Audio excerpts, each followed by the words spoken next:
These divers are demining experts, searching a river in Ukraine.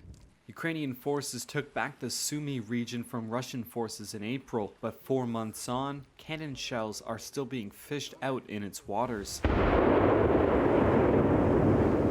Ukraine's Environment Ministry estimates it'll take at least a decade to clear all the mines and explosives from the country. And there are fears long-term war could mean an environmental disaster, leaving Ukraine's waters contaminated for years to come.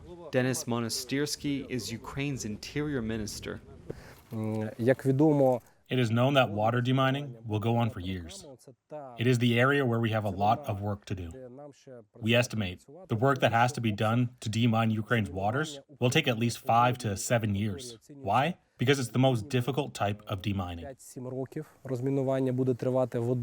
Ukraine's emergency service in June said more than 239 square miles of land littered with thousands of explosives had been cleared, but nearly 160,000 square miles are still seen as contaminated. Sofia Sadagurska at the Center for Environmental Initiatives warns that the efforts to remove the unexploded devices may not be enough to protect the ecosystem and human health. These territories are affected not just by mining itself, but also by heavy pollution from explosions and from rockets and from the moving of the, for example, military troops.